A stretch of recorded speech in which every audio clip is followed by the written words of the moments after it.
Okay, so this is what we got to replace. All I did was take out 2 bolts, which is kind of amazing that 2 bolts hold this whole trailer, this piece on. And then this little piece comes off, and we need to get this little bung off to be able to go to the new master cylinder. I loosened this up already, which is the brake line that goes back to the trailer. And all we need to do is get this piece off, which I'm not sure what size it is, but I'm going to go find a wrench, and we're going to take it off and add it to the other one. Okay, what I'm doing now is I just basically threaded in that new bung into place, and then now I'm taking my 3/8 and tightening up the brake line to it before I bolt this to the trailer, because it just makes it easier to get to. You just want to snug these up, make sure they're tight, but you don't want to kill them.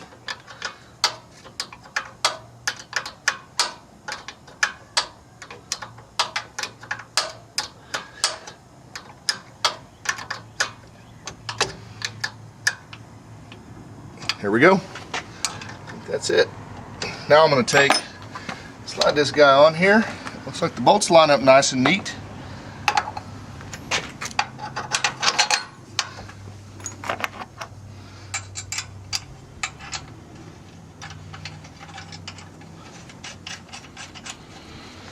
I'm glad we replaced all this stuff, just because it was really nasty. Sort of like the rest of the boat. And now the trailer matches the boat. That's how clean it is. You just make sure your impact wrench is on forward.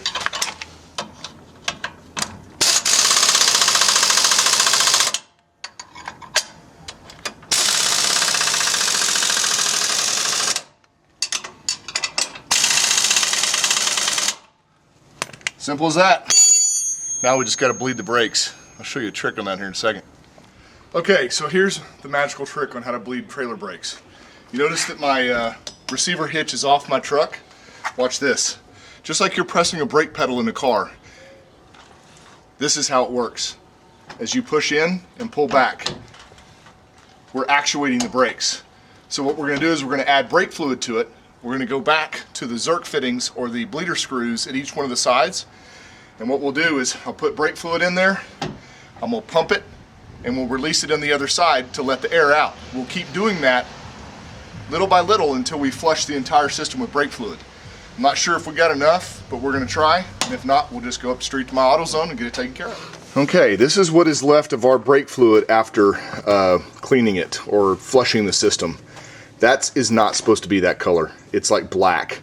The real color is almost a clear color. So the way we did it, and I would have videotaped it, but it takes 2 people to bleed the brakes, and we didn't have anybody to hold the camera. There is bleeder screws on the back, and what you do is you take the person up in the front with the pumping the brakes, and what he did is he pumped it 2 or 3 times, and when the last time he pumps it, he kind of feels it getting stiff. I loosened the bolt back here, and a bunch of air and all that kind of junk would come out, and I attached a little tube to the fitting. Let's see if I can get down here and show you. You see where the tube is attached right back there? So what I would do is, as he would pump, he'd give it, and whenever he started feeling pressure, and he would hold it in against the pressure, I would loosen this, and it'd squirt through this little hose into this bucket. And then I would tighten it back up, and then he would release it. That's the key, is do not release the pressure until someone has tightened the little bleeder screw up. And you keep doing that until you completely do not have any air bubbles. It took us about a quart to flush the entire system to nice clean brake fluid. And whenever he pushes that, the brakes grab really good. So what we're gonna do is we're gonna mount the tires up right now and double check that, and then we'll put the bearing buddies on and then pump the bearing buddies full of grease. And then I think we can call this project a wrap. The next thing, I guess, is doing gauges and the swim platform as soon as it comes in. So anyway, that's it so far, and back in a minute.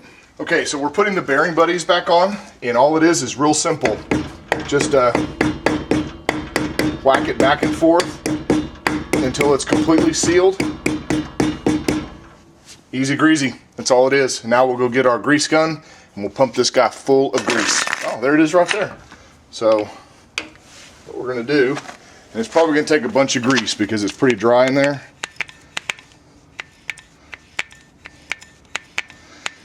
I'm probably going to have to change the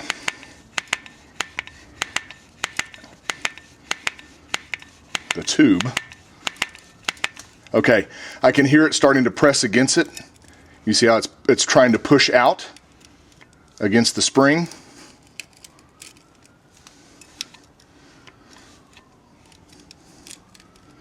There we are.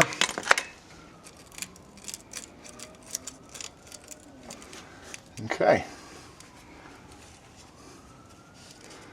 That's it. It is full.